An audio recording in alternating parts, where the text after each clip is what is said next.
Bonjour à tous, ravi de vous retrouver dans Sport et Nutrition, l'émission qui fait la promotion de la médecine naturelle. Fissure anale, la cause et comment y remédier, voilà le thème de ce nouveau numéro.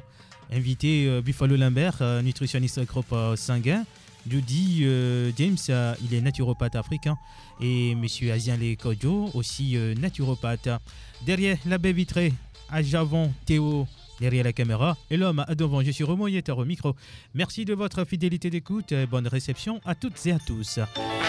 Bonjour Buffalo Lambert. Bonjour Romo. Ravi de te retrouver encore ce matin, toujours en pleine forme. Pareil pour moi. James, bonjour. Bonjour monsieur Romo. Ndi. Fomoto. Olé. Nisa. Good morning. Good morning to you, my You are welcome. Thank you. Vous faut aller le ondé. Ils font là. Les violons là. Ok.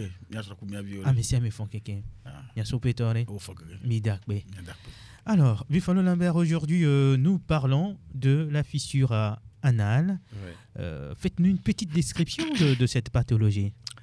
La fissure anale est une plaie située au niveau de l'anus, fréquente et bénigne. Elle constitue la deuxième affection la plus courante dans la région rectale. Juste derrière les hémorroïdes, cette déchirure entraîne une douleur vive. À chaque passage de sel, elle est fréquente chez les adultes, mais aussi chez les bébés de 6 mois à 2 ans. Étant un sujet de tabou, nous n'entendons que peu parler, mais c'est une pathologie qu'il faut parler, qu'il faut traiter. Et le plus souvent, la déchirure est localisée au niveau de la commissure postérieure de l'anus. Mais dans 5% des cas, nous la retrouvons antérieurement. Alors, il existe plusieurs facteurs de ça. Hein. On va y arriver. Qu'est-ce qu'il provoque ça? Et Roméo, comme tu le sais, depuis plus de 4 ans, nous avons un discours ici de comment faire une prévention. C'est ça qui est la meilleure médecine. Ouais. Donc, nous allons revenir sur ça tout à l'heure. Donc, notre émission de ce matin, Fichu Anal, je vais commencer tout doucement comme ça et après, on ira un peu plus loin. Si c'est maintenant que vous nous rejoignez, vous êtes sur la radio qui mouille le maillot sport et nutrition. C'est un programme hebdomadaire chaque jeudi à partir de 10h GMT. Merci également de nous recevoir sur le www.sportfmtg.com. Aujourd'hui, nous parlons de la fissure anale. An anal fissure is a tear in a line of the anus or anal canal. That is the opening through which stool passes the body. That is where we make our increment. So this fissure can be painful. Sometimes you can have to come with bleeding. So we really need to be careful for what we do not do to avoid this sickness, because this happens to people in all ages. But at times mostly is for young children and women. And when women have this disease or this problem, it's much painful than any other person, because anytime when they want to urine and the urine go down to that wound for them, they feel a very excruciating pain. So we really have to do something about these sicknesses. La radio qui mouille le maillot, il est 10h10. Fissure anale, c'est le thème de sport et nutrition de ce jeudi. Après la description de cette pathologie, Buffalo Lambert, vous nous dites les causes de cette maladie, la fissure anale. Qu'est-ce qui provoque cette maladie? Bien, Roméo, fissure anale, qu'est-ce qui provoque ça? En fait, il existe plusieurs facteurs de risque pouvant favoriser l'apparition d'une fissure anale. L'âge, c'est-à-dire l'adulte de 36, 39 ans, ainsi que les enfants de 2 ans peuvent avoir ça. Maintenant, mon supérieur disait tout à l'heure en minant, c'est ce que nous mangeons aussi. Hein. Si vous avez la constipation, ça veut dire qu'il y a un problème là-bas. Quand vous allez aux toilettes, votre caca ne va, ou bien votre sel, excusez-moi de l'expression, ne va pas sortir comme cela se doit. Donc, les gens poussent dessus. Quand vous poussez, ça devient autre chose. Donc, quand vous avez la constipation et que vous allez aux toilettes, il faut faire doucement. La constipation engendra un phénomène de poussée pour évacuer les selles dures et volumineuses, ce qui augmente ainsi la pression dans le rectum. Donc, l'évacuation brutale de selles liquides dans le cas de pathologies comme lors d'une gastro-entérite, de la maladie de Crohn par exemple. Ça c'est... il y a plusieurs facteurs, mais je vais aller au deuxième. L'accouchement aussi, chez les femmes, peuvent provoquer une fissure anale. Tout dépend de la grosseur du bébé ou comment le bébé était gros avant de venir. Là, ça demande les techniques et la sagesse et la connaissance des sages-femmes, des docteurs et des gynécologues pour que ce problème n'arrive pas. Donc, aussi une mauvaise circulation sanguine au niveau de la zone anale, pouvant être aggravée par une contraction importante et permanente, empêchant l'irrigation de la zone. La constipation vient toujours. Les selles trop dures peuvent engendrer des fissures anales. Donc, c'est des choses qu'il faut faire attention. Mon grand frère disait tout à l'heure, il faut bien manger. Nous allons en arriver là-bas après. Comment faut-il manger pour éviter ça? La grossesse, il y a une suppression au niveau du rectum. On peut également développer des fissures anales après un accouchement. C'est-à-dire, quand vous avez fini d'accoucher, cela peut arriver après. Certaines maladies inflammatoires du tube digestif, comme la rectocolite ou encore la maladie de Crohn, les deux là peuvent provoquer ça. Bon, dans notre milieu ici, on n'a pas souvent ce problème. Mais si vous ne saviez pas comment il faut manger, certaines choses, quand vous les mangez, par exemple, je prends le O+. Le O+ type africain, qui n'est pas conseillé ou il n'est pas recommandé pour lui de manger le pain. Mais s'il prend tout son temps à manger le sakomi sec, c'est-à-dire il va manger sakomi sans mettre de l'eau ou bien quelque chose, ou même avec le thé. Il va prendre juste sakomi sec comme ça pour manger. S'il a l'habitude de manger ça, alors il va avoir le problème de constipation et ça va lui créer des problèmes. Donc c'est pour ça qu'il faut faire attention. Maintenant, dans les autres pays dits civilisés, certaines pratiques sexuelles peuvent aussi provoquer ça, ce que nous ne faisons pas ici chez nous. Parmi les causes également, mauvaise hygiène intime. Le personnel et certaines habitudes sexuelles, c'est-à-dire d'abord cause hygiène intime. Quand vous allez souvent à votre toilette, il faut s'assurer que à chaque fois là-bas est bien nettoyé avant de repartir. Moi je vais dire, bon, je vais faire peut-être une polémique, hein. Les musulmans font mieux ça parce que quand ils vont aux toilettes ils utilisent de l'eau. Roméo, nous avons des papiers hygiéniques qui ne sont pas recommandés aujourd'hui. On trouve des parfums dans ces papiers toilettes là. Ouais. La zone là n'est pas habilitée ou n'a pas été créée pour recevoir ce genre de parfum. C'est pour ça que quand vous allez aux toilettes, la meilleure façon, soit vous le faites avec de l'eau ou avec des papiers mais simples, mous, pas un papier dur. À l'époque, je me rappelais, au village, nous prenons des papiers durs. Ouais. Par exemple, Bliti, allô, ciment. Ouais, c'est pas bien. Hein. Voilà. C'est très dangereux. C'est très dangereux. Ouais. Mais parce qu'on manque de connaissances. Voilà. On ne nous a pas éduqués pour ça.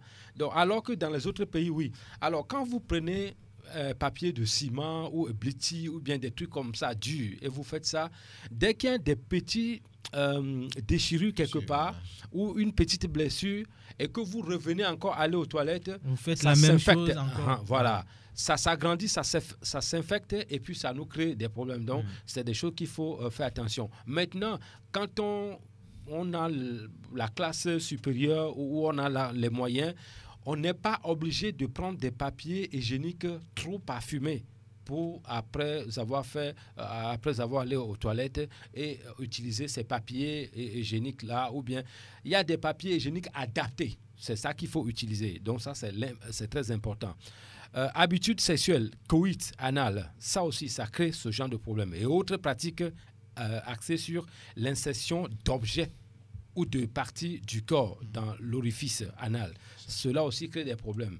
C'est des choses que nous n'avons pas l'habitude de faire ici. Donc, ceux qui font ce genre de pratiques doivent regarder et faire attention à ça. Je ne suis pas là pour donner, je ne suis pas un donneur de leçons. Nous sommes là pour tirer la sonnette d'alarme pour dire attention, quand vous faites ça, c'est ce qui va vous arriver après. Donc, surtout au niveau de l'alimentation, mangez correctement pour que ce genre de problème n'arrive pas. Si vous mangez bien, quand vous allez à votre toilette, vous n'aurez pas de problème. Tout va se passer bien.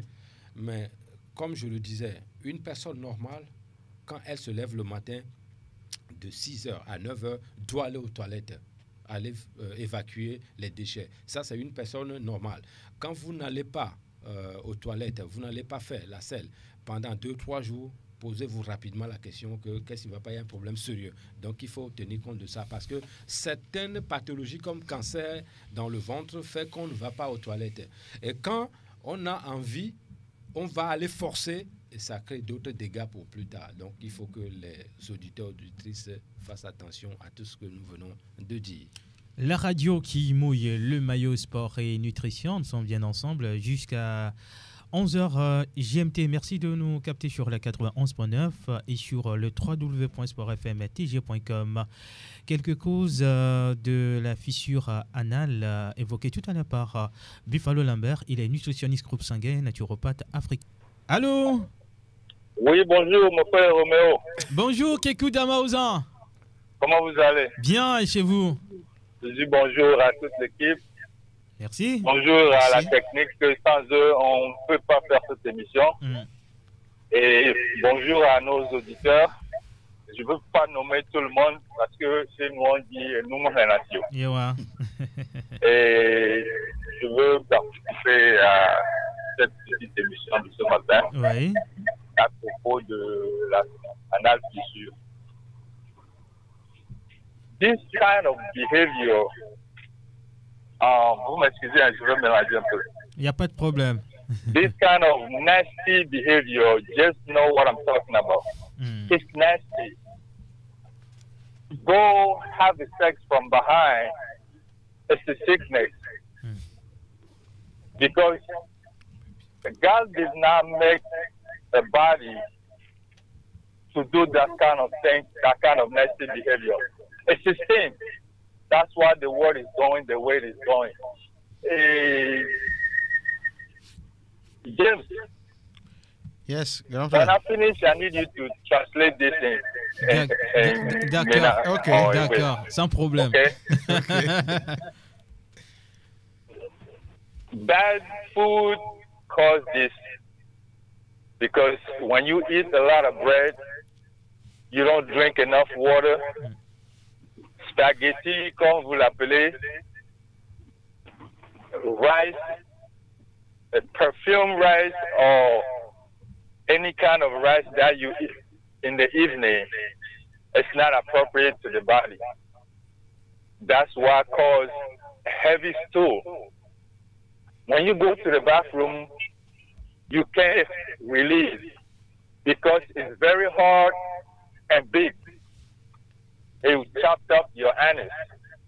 It will chop up your back, and you can't eat through that. My brother Lambert talked about that nasty behavior that I was talking about. It's true. I'm going to say straight up, the white people bring this thing in our continent here. And we have to eradicate that. We have to get rid of it. And we have to go back to our correct, proper food, fruit, vegetables, water, enough sleep. Your health will be straight. And I'm not going to say too much. Romeo. D'accord. Buffalo, tu l'as dit qu'il y a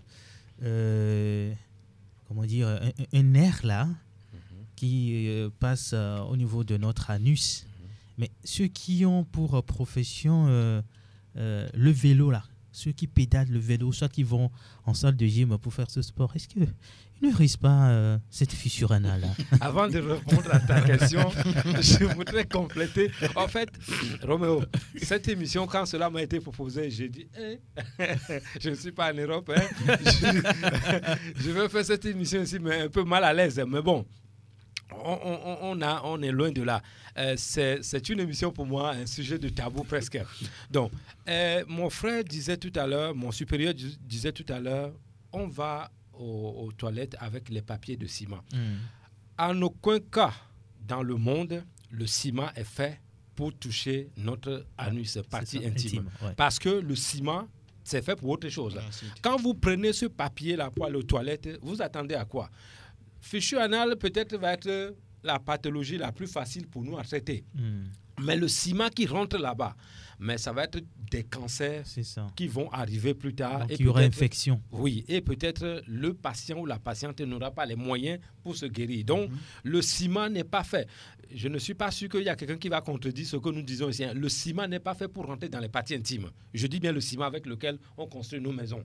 Parce que quand on prend le papier de ciment, il ne faut pas oublier qu'il a laissé les taches, ses pouvoirs là-bas. C'est un produit chimique.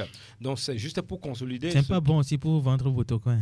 Ça, c'est clair. Et, on avait fait une émission ici, je disais que même le papier noir... le papier que nous avons...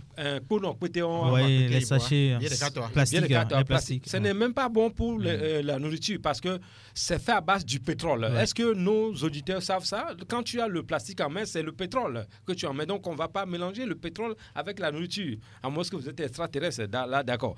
Donc, je vais répondre à ta question qui est très gênante. Je vais répondre. En soi, quand vous faites 10-15 minutes de vélo dans une salle de sport, ça ne pose pas de problème parce que la siège là a été préparée, conçue pour ce genre de... C'est un peu confortable. Un peu confortable. Mais quand vous faites le RPM, il y a un sport qu'on appelle le RPM. Nous avons fait ça. J'ai été professeur de ça en Belgique. Le RPM, c'est un sport que tu fais avec le vélo pendant plus de 45 minutes, voire 1 heure. C'est soutenu sur des musiques ensoleillées et tout ça. Ce genre de sport-là n'est pas conseillé. C'est un jour, mon médecin m'avait dit, Lambert, le sport-là, tout ce que tu fais est bien, mais ce sport-là, il faut supprimer ça. Le RPM ou le spinning, il y a 2 sports. Soit le RPM, soit le spinning. Il faut supprimer ça parce que je veux que tu restes encore le plus longtemps possible chez nous ici. Quand vous êtes assis, d'abord, tous les hommes qui aiment faire le vélo, moi, je les déconseille. Parce que le vélo, ça rend les hommes faibles. Sexuellement, je veux dire. Impuissants, voilà. Donc, ceux qui s'adonnent au vélo tout le temps. Non. À moins que vous faites une compétition, bon, c'est ça. Vous savez ça, vous gagnez votre vie avec ses inconvénients après. Mais pour la santé, vous voulez faire le sport de santé, vous faites un vélo, 5-10 minutes après, soulevez-vous. C'est-à-dire, vous faites le vélo, mais étant debout un peu. Et vous revenez pour s'asseoir, etc., etc. Si vous avez la moindre chose, c'est-à-dire moindre souci de fissure anale, je vous déconseille de faire le vélo de salle, le vélo de ville, le RPM et le spinning. Ce n'est pas bon. Ça peut aggraver la situation. Donc, attention aux gens qui aiment le vélo exagéré. Ce n'est pas le moment pour eux de faire ce sport si ils développent un tout petit peu ça. Et il ne faut pas oublier, Roméo, j'ai reçu quelqu'un chez moi pour cette pathologie. Dans toute ma carrière, c'est la première fois.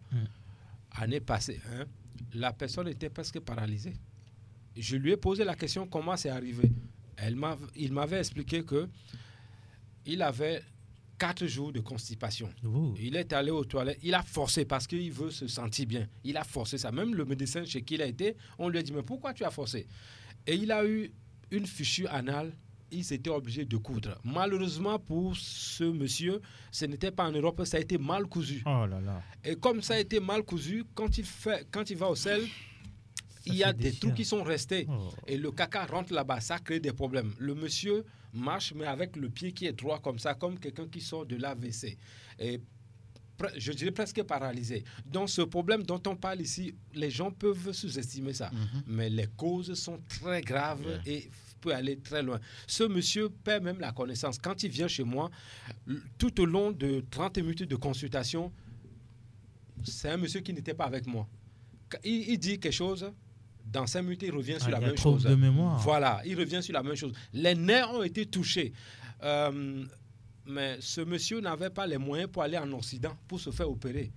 Voilà ce que nous disons ici. La meilleure médecine, c'est la prévention. Il faut que nos frères, nos sœurs essayent d'écouter. Comme mon frère le disait tout à l'heure, nous, on ne force personne. On vient, on installe nos connaissances. Pourquoi, Roméo, je suis venu te voir il y a 4 ans. Toi et ton patron, le directeur de la radio et le directeur de DFM. C'est ça. Voilà. Vous m'aviez donné l'opportunité, la chance de partager mes connaissances. En Occident, il y a des radios, il y a des télés. C'est une émission d'éducation de santé. Je me suis dit, mais ça, il faudra en Afrique ou au Togo que tout le monde ait ce genre de connaissances. Cette émission, il faut créer ça partout là-bas pour éduquer la population. Là-bas, les gens sont éduqués au niveau de la santé. Certaines erreurs, ils ne le font pas. Non, ils vont pas, ils ne se permettent pas. Donc, alors que nous, ici, et puis quand vous prenez même une voiture, il y a certaines chaises de voitures qui ne sont pas bonnes, qui peuvent créer même des fichures anales. Moi, j'ai vu des voitures comme ça. J'ai dit au chauffeur, mais c'est ça, toi tu es chauffeur de taxi, c'est ça, tu t'assois là-bas plus de 8 heures de temps. Mais c'est dangereux. C'est parce que le chauffeur n'a pas connaissance ou n'a pas été éduqué pour dire que même la chaise sur laquelle tu es assise là peut te créer des problèmes plus tard. Donc, ça fait que on a des soucis. Et après, moi, je dis, si vous avez l'argent pour passer toute votre vie à l'hôpital, bon, allez-y. Hein. Nous, on est là. On va oui, on va s'occuper. Fissure anale, le thème de sport et nutrition de ce jeudi. Après les causes, les facteurs, nous allons parler du traitement naturel de cette pathologie parce que certains disent qu'on ne peut pas soigner, sinon guérir une fissure anale. Non. Une fissure anale, je peux rassurer les auditeurs, les auditrices, ça peut se traiter, ça peut se soigner. À condition de trouver la personne, c'est-à-dire l'équipe idéale. Un bon docteur, un bon naturopathe a guéri, il n'y a aucun souci. On peut vous accompagner doucement pour traiter ça. Le cas où on ne peut pas traiter, c'était ce cas-là qui est venu chez moi après l'opération. Après avoir cousu, il y avait eu des trous qui sont restés, qui n'ont pas été fermés, ça s'est aggravé. Dans ce cas-là, moi, je ne peux plus rien faire, c'est déjà trop tard. Quand vous venez me voir et que vous êtes glaucomateux, vous ne voyez plus rien du tout, je ne peux rien faire pour vous. Moi, je dis ça déjà. Que si vous voyez un peu, je peux vous aider. Mais si vous ne voyez plus du tout, je ne suis pas Jésus, hein, je ne fais pas des miracles. Donc, si votre problème de fichu anal n'est pas à la phase critique finale, nous pouvons vous aider. Et il y a des traitements naturels qu'on peut faire. Mais moi, je vais conseiller les auditeurs, même quel que soit ce que nous allons dire ici comme traitement naturel, il vaut mieux consulter les docteurs, les naturopathes, pour ne pas faire des erreurs. Il y a des traitements naturels. Certes, si vous ne saviez pas comment il faut traiter, faire le traitement, ça crée d'autres soucis encore parce que quand on n'est pas spécialiste de santé, ça ne sert à rien de se transformer en on ne va pas blaguer avec la santé. Hein. Voilà, le petit marabout du quartier qui dit « je guéris toutes les pathologies » alors qu'il ne sait même pas ce que c'est que le palu. Il est même incapable de guérir le palu ou bien de guérir... comme des maladies de Panari, voilà. Et puis lui, il se dit spécialiste de toutes maladies dans le quartier. C'est ce genre de personnes qu'il ne faut pas aller le voir, qu'il faut pas aller voir. Moi, je dis, vous ne pouvez pas confier votre santé à quelqu'un qui s'est formé sur l'Internet. Moi, j'en connais. Hein. Comment quelqu'un qui se forme sur l'Internet pour dire qu'il est spécialiste de toutes les pathologies, vous allez vous confier à ce... Non, allez-y vers les docteurs, ceux qui sont homologués pour traiter ce genre de problème. Vous allez chez eux et on va vous aider à trouver une Alors, en solution. cas de fissure anale, comment arrêter le saignement? Bon, en cas de fissure anale, arrêtez le saignement directement. Vous avez l'aloe vera. Oui. Vous avez pissenlit, Moto. D'abord, je vais dire ça. J'allais vers Aneho. Oui. Il y avait un accident. J'étais dans ma voiture tranquillement. Et puis, je vois une dame par terre avec une moto, une voiture. Mais la dame était couverte du sang. Mais le sang sortait comme gel d'eau comme ça. Je garde ma voiture et j'arrive. Tout le monde disait, mais vous êtes qui?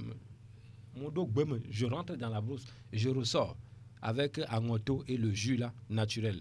J'ai arrêté le saignement, c'est-à-dire le sang qui sortait comme l'eau là. J'ai arrêté ça en 5 minutes. C'est en ce moment que il y avait un monsieur, ils ont appelé les sapeurs-pompiers qui ne venaient pas vite. Je dis, bon, moi je vais faire mon travail.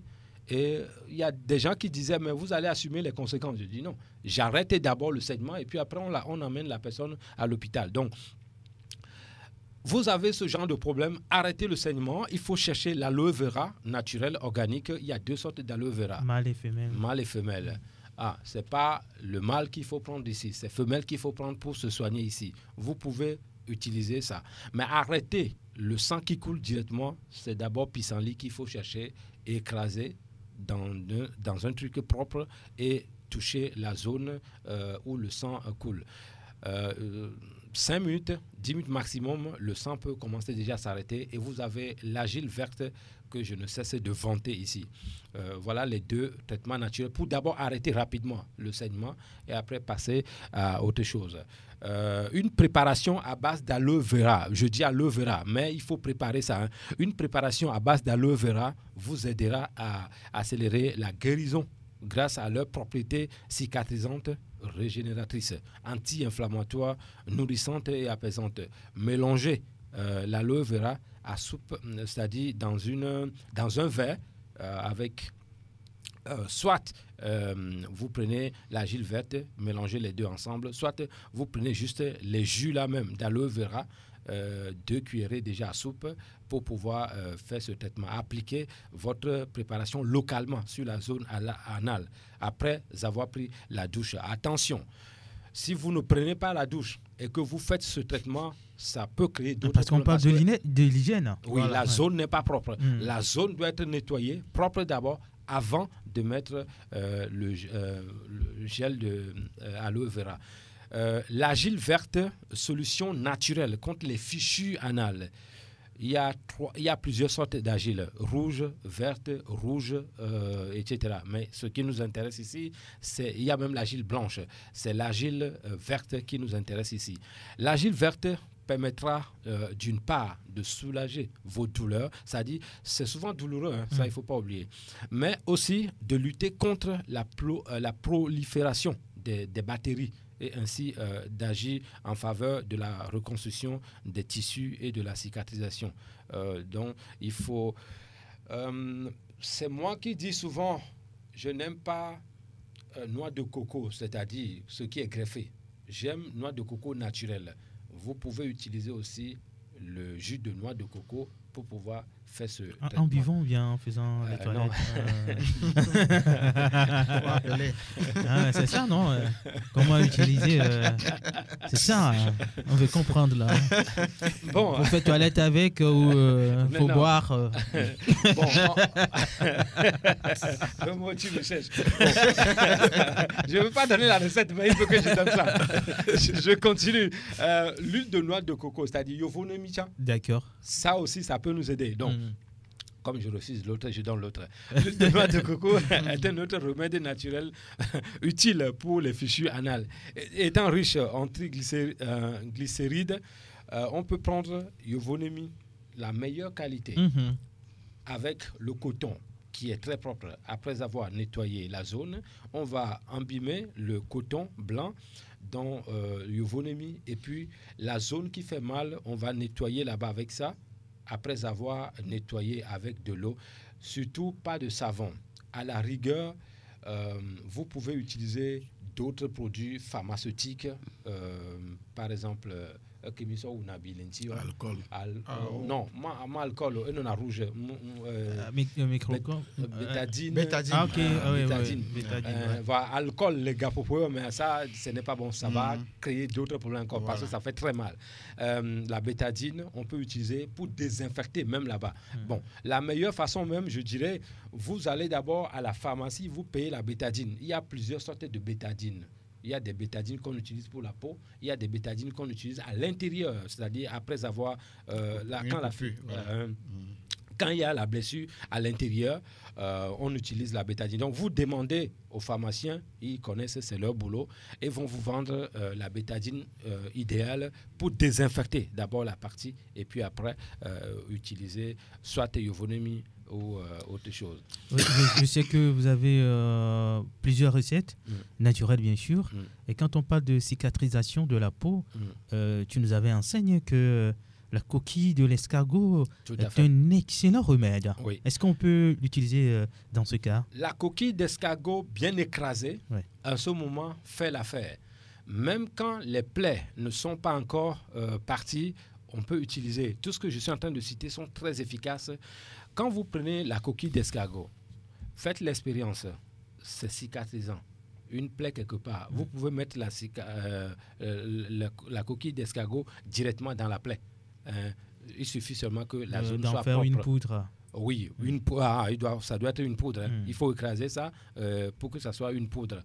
Et mettre là-bas. C'est très efficace pour tuer les plaies. C'est très efficace pour cicatriser également cette zone. Quand vous écrasez, quand vous voulez rendre la coquille d'escargot en poudre, assurez-vous que ce n'est pas sur des surfaces et que Dieu l'a tué. Et bien, c'est un nos Voilà.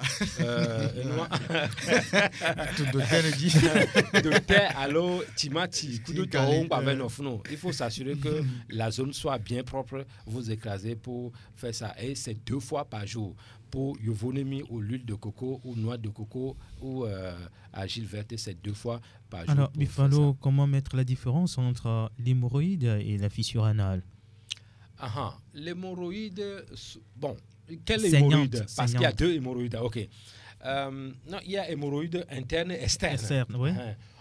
Et puis, comme tu dis, quand elle est saignante, l'hémorroïde, quand vous allez aux toilettes, vous allez voir que quand vous faites votre selle, il y a le sang qui coule tout autour. Mais la douleur n'est pas intense comme celle de la fissure anale. Okay. Quand vous êtes assis, quand vous avez l'hémorroïde et que vous êtes assis, vous ne vous sentez pas à l'aise. Donc ça, c'est l'hémorroïde. Quand l'hémorroïde vient, il ne faut pas confondre l'hémorroïde et la fissure anale. C'est vraiment 2 choses différentes. Mais je pense que si quelqu'un a l'hémorroïde, nous, on a des produits chez nous naturels. C'est 4 jours de traitement. C'est fini. Que ça soit extérieur ou interne. Oui. Nous avons encore 5 minutes, mais avant de donner la parole à James pour faire le point en anglais, Bifalo Lambert, quel conseil en tant que naturopathe donnez-vous à la population? J'en ai tellement mais je vais essayer rapidement. Évitez le savon et le papier hygiénique parfumé. Limitez des facteurs de risque, constipation. Buvez beaucoup d'eau. Attention à l'alcool et la caféine qui déshydrate. Adaptez votre alimentation et optez pour des aliments riches en fibres. Ça, c'est très important. L'homme moderne aujourd'hui doit consommer des aliments où il y a beaucoup de fruits, où on trouve beaucoup de fibres pour optimiser votre transit intestinal. Quelques aliments difficiles à digérer qui vous sont déconseillés. Le gluten, les produits laitiers. Quand on a une fissure anale, il faut éviter le piment rouge. Bec d'oiseau. Bifalo. Oui. Après le traitement, vous pouvez reprendre le D'accord. piment. Vous allez voir. Mais sinon, notre calèche là. Et il faut aussi éviter les tomates, les œufs également. Donc ça, c'est mon domaine. Ça, hein. Si vous avez la fissure anale, ce qu'il faut éviter de manger, c'est ça. Les tomates, les œufs, le piment rouge. lavez-vous avec un savon à un pH neutre et évitez de frotter longuement dans la zone anale déjà irritée. Voilà des conseils que j'ai à donner. Mais si j'ai la fissure anale, il faut éviter la musculation. Il faut éviter la musculation exagérée quand vous avez la fissure anale. Et si j'ai la fissure anale, je veux aller faire la selle, tout ça là.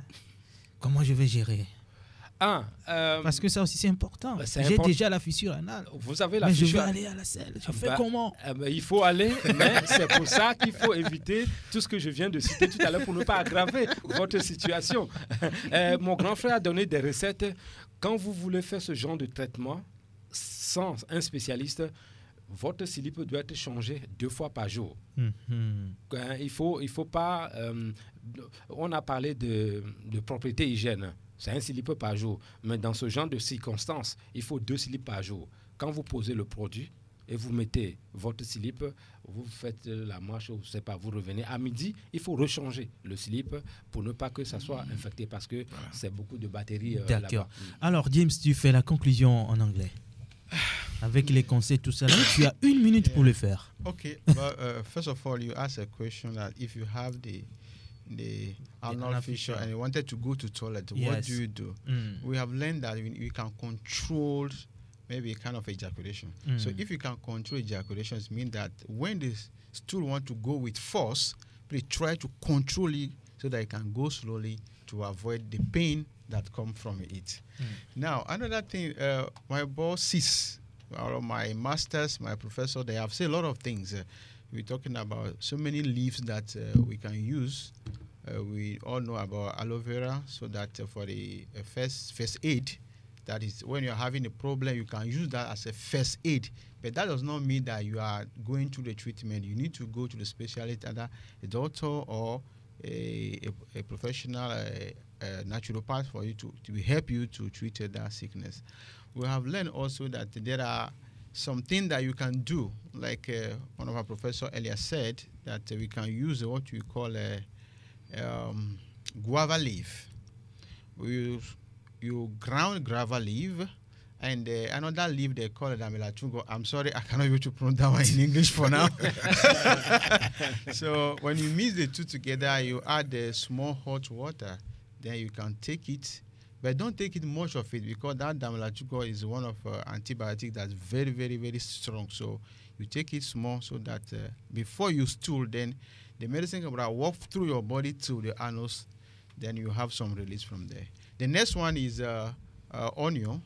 You have to fry the onion, ground it. After grounding, you add yokumi. That's cheese butter anyway. You add the cheese butter to it, then you can apply it to your anus or the area that is infected.